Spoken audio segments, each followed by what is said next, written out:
نوشگان کردستان 24 احمد عبدالصمد جه هولری لگل مبو ام جه هولری بزندی برای خواب بدن دمشق جورجی رزدار رازی محیدین راوشکاری آبوری و کارگیری لگل ما که رازی دم باش و سپاس با آماده بونا و هنج دمشق لگل من دست بیک بلا امروشا داویا دمشق بزان بن پشتی او بیارین ده بسری هاتین نها روشا داوی چیه بری کن بین سرپرسین آبوری و دارایی. اهلا وسهلا بكم. صلاو لأولا همو بينراني كردستان 24 استا دوقي دمشق هدي سقام گیرده بتوا لدوين الشواوا او سقام گیریا بدی کراوا و هدي بهنگاو کاروبارکان دکوین وسر رچکه خویان هندک ليرة ولوي هندك حالتي لا بلاهان وكو دزينو هولدان بوطالان بلام باشويكي قشتي خريكا جيان هيدي باشا لقل في أصيبونا روشي وكهون أما جابت كان كاك رازي كيمك بريانها بانكانا فانديا سوريا جيگوت أو أصاي لسر كارين خوا بردام دكن ده روشكا وهذا أصيبونا كارين بانكانا فاندي به چه معناته دکاره چه کاریگریه که چه بکت لسر بازار میولاتی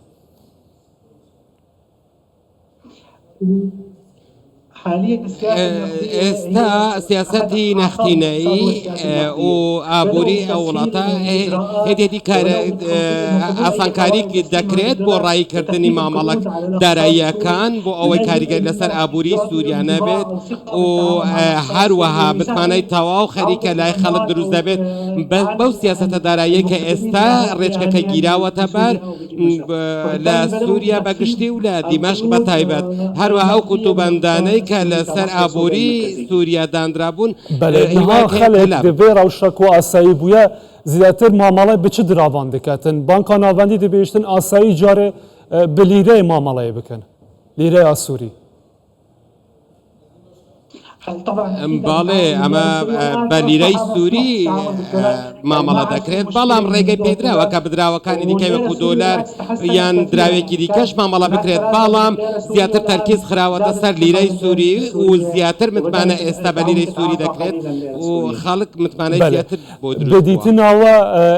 اگرن دن چنه جبو گوهرتنا دراو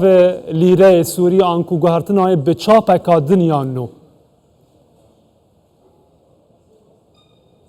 لا بالتاكيد اعتقد بدلني هي وما لا تشاور اذا كان لقنا كان تودا او صفراني كبو دراوي سوري زياد كرابون لا ببريمبو او بقرته بو بهاي راسني خوي واتا دوخكي آسایی ببیته و با سالانی برل رافر نکانی سوریا و استا جوری که نختینه که به کمتر لیک دلار چاپ کراوا هدی دک حاول دادرت که همو او جور دراوانه او دستکاریانه لا صفر کان کراوا حتی کنگی دی بکاربتن بابتک به کو بردام بکتن معامله کرنا به همان چاپ لیره سوری هلا يعني سابق التعاون مع واتا معامله کردن لگل چاپی نوی دکرد بابتک بوریا واتا سیاسینیه و هول دادرد زور باشه لیره سوری بابل برچاو گرتنی